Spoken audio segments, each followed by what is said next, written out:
সে বাইরের থেকে হতে পারে একটু শুকনা বা অন্যরকম, কিন্তু সে সত্যি অনেক মানুষ হিসেবে অনেক ভালো। আসার পরেই তাকে আগে মুসলিম করানো হয়েছে, তারপরে আমাদের বিবাহর কাজ সম্পূর্ণ হয়েছে।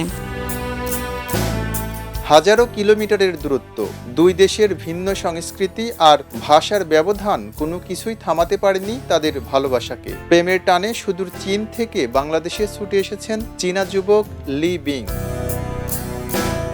ইসলাম ধর্ম গ্রহণ করে বিয়ে করেছেন যশোর সদর উপজেলার বাউলিয়া গ্রামের মন্টু মোল্লার মেয়ে তন্দ্রা খাতুনকে। জানা গেছে, তন্দ্রা খাতুন যশোর সদর উপজেলা পরিষদের তথ্য কেন্দ্রে কর্মরত। প্রায় ৮ মাস আগে হ্যালো টক অ্যাপের মাধ্যমে চীনের রাজধানী বেইজিং এর বাসিন্দা লি বিং এর সঙ্গে তার পরিচয় হয়। পরে উইচ্যাট এ নিয়মিত যোগাযোগের মাধ্যমে তাদের মধ্যে ভালোবাসার সম্পর্ক গড়ে ওঠে। এক পর্যায়ে দুই পরিবারের সম্মতিতে বিয়ের সিদ্ধান্ত নেন তারা। তন্দ্রা খাতুন জানান, 18 জুন লি বিং বাংলাদেশে আসেন। পরদিন সন্ধ্যায় যশোর জজ কোর্টে ইসলামী শরিয়াহ অনুযায়ী তাদের বিয়ে সম্পন্ন হয়। বিয়ের আগে লি বিং স্বেচ্ছায় ইসলাম ধর্ম গ্রহণ করেন।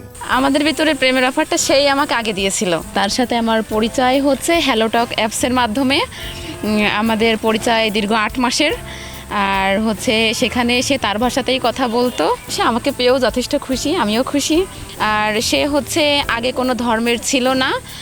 এখন আমার সাথে পরিচয় হওয়ার পর থেকে সে বলতো সে মুসলিম হতে চায়।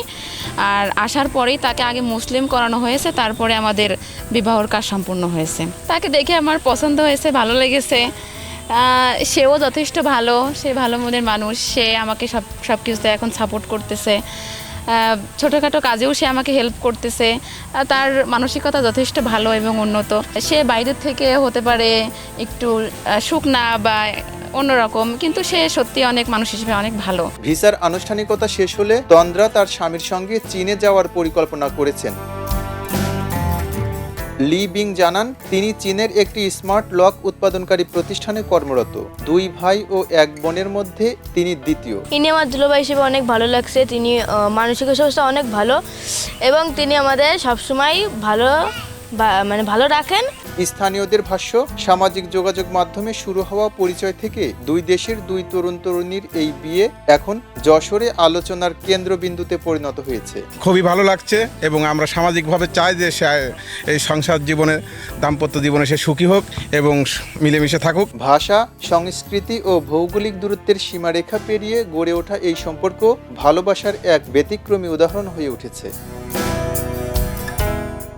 আর তুহিন, যশোর প্রতিনিধি। খবরের কাগজ, নিখাত, নির্ভীক, নিরপেক্ষ।